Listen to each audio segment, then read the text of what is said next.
All right. Welcome back to another live stream. Let's dive right into it. We're back at Deconstructing Bootstrap to learn Sass more effectively, the deeper stuff, right? The stuff that I don't want to spend time reading the documentation. I want to see how somebody else has already implemented it and see if we can learn how to do it ourselves. So this is kind of where we've been, this little ugly little web page we've got here. I've made one modification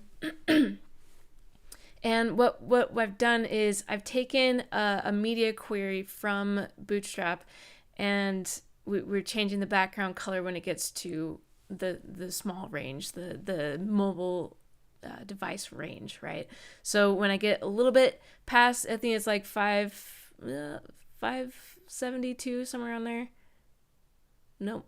Well, somewhere around there. Anyway, 570 something is their breakpoint. Probably so close.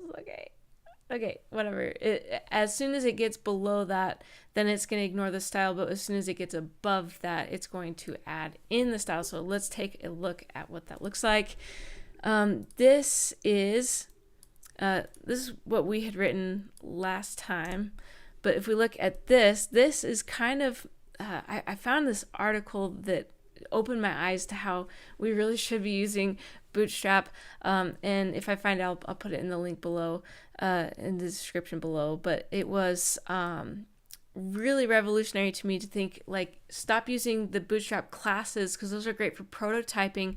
But it's really frustrating when you have your HTML and it's got like 20 classes just to do something fairly simple. We don't need to have the classes on every possible thing. It loads in extra stuff. It adds all this weight. It expands your HTML just straight up. And there's easier ways to do this, which is using their breakpoints and then adding the styles in here. So what this is doing is saying, go to the breakpoint where, just like you would do a normal media query in your CSS, they've put it into this mixin here, and they're saying wait until you've reached the small breakpoint, and then since it says up, it's going to be the small breakpoint and then anything with that size that's larger. So I can actually change this to down. So if we only want our mobile phones to get this background red, if I head back over here, refresh, we can see, yes, it only turns red when I'm on that smaller width size of your screen width. And so that's a really cool way to insert this functionality as you're going along in your coding, making your mobile designs a little bit different. And I wanted to explore this, not this specifically today, but I want to go into kind of grid systems, because I feel like those are a really common thing that we have to do to make our websites work and those layouts work. So what I'm going to do is, this is something that I use all the time. I'll pop in this mixin from Bootstrap inside of one of these media query mixins. So it's mixin within a mixin, it's really nice though, because I can say, you know what, I'm not going to use a row and a column, because and then when you do stuff with cards, it makes it even crazier, seems like.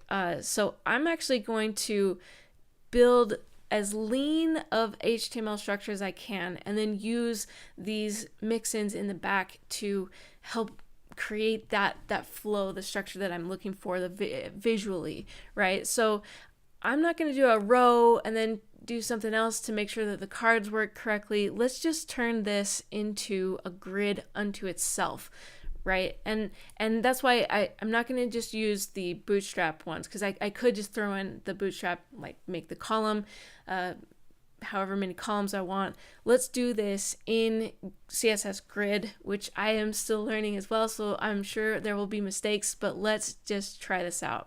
So basically what I've done is I've moved the cards out. I've put in a couple more just so we have some more to play with.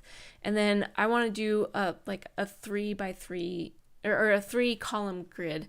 with CSS Grid instead of using Flex, which is kind of your standard Bootstrap stuff. So cards is going to be the overall container, and let's just try this out, right? So we've got our card, our single card. Let's do cards, plural, and we're gonna put in. So what I'm thinking is, for me it's been really hard to think of mixins first. And so what I'm going to do is I'm actually going to set up the grid and do it all as if I were coding by hand, and then see where I can turn that into a mixin. So I'm going to start off with display grid, and we're going to say grid template columns is, we're going to repeat. I just want three columns that are just auto-sized, right? And then let's see if that works. I can't actually remember if that should be everything that I need. Yeah. Okay, so we've got our grid. Now we have 3 columns, and it's okay. That's perfect. That's exactly what I want, right? We want these other 2 columns to just, when they overflow, they go right to this bottom and fill up columns as they appear. So we only have 5 cards, so we're going to have this little empty space in the middle. I'm not going to worry about centering them for this because I think that's more than we need to worry about right now.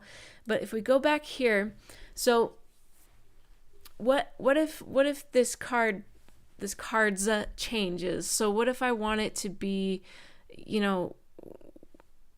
whatever, I'm working with something else that does 3 column grids, and I want to be able to throw this in as a mixin other places. So I'm gonna take this out. Let's make a mixin. Whoops, mixin, and then let's call it our 3 column grid. And I'm not gonna send it any like parameters or whatever. It's just going to be this, and then I'm going to say @include 3 column grid, and I'll save this. Let's see, am I not supposed to? I don't know, it's giving me something. Maybe we'll spell it out, 3 column grid. I'm not sure if there's like a little issue with the starting with a number. So let's go over here. We'll refresh, make sure that it's good to go. Yep. So it's still doing that. Now I also want this 3 column grid to always go down to 1 column when we're on a mobile phone size. So this is really not going to work for a responsive layout, right? And generally it's never going to be anything different. So with this 3 column grid, it should just always stack, right? So let's figure out how to make this mixin work kind of as a component, so that you can just throw it in and it always just behaves the way that we want to, the way that we've designed it from the start. So let's grab this breakpoint. I'm going to get rid of that. And let's put it inside here. So that, okay, so when it is down, when it's below the small breakpoint, and this is still, we're mixing a little bit of Bootstrap in here. Let's just see if this works. So grid template columns, we're going to grab that and we're going to change it to 1, because once we've reached the small screen breakpoint, it should stack. So that is what I'm expecting. Let's see if that works. So I'm going to start up here. I'm going to refresh and we're going to squeeze down. Okay. Hey, that worked. So that means that now this behavior is plugged in a way that I don't have to remember it anymore. I don't have to worry about it anymore. When we have a 3 column grid, it's always going to stack once we get to that breakpoint. And I think that's a really, really powerful kind of design operation, I guess, how we build these layouts. We do it all the time, and it seems like every time there's a new, maybe it's not cards, maybe now it's like whatever, like news articles, and then I'd have to redefine usually I'd be redefining all of this inside of here. But now what we can do is we can just grab this one mixin. We're going to include all of that logic in one, just dependent on whatever that container class is. That reduces our HTML class right here. We don't have to worry about that. We don't have to worry about putting in, let's do a row, column. When it's large, it's going to be, 4. When it's a row, column, small, it's going to be 3. I used to develop my pages just like this, where it has like 400 class names, and now I can actually just do a mixin. I can't tell you how excited I am about these mixins, and it's really cool. Also, I wasn't totally sure if we could do basically a mixin within a mixin. So that's supported. We can build in the logic for our grid system for responsive behavior.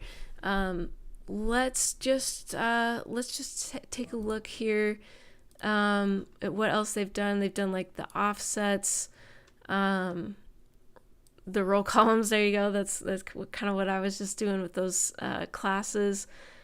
Make grid columns. Yeah.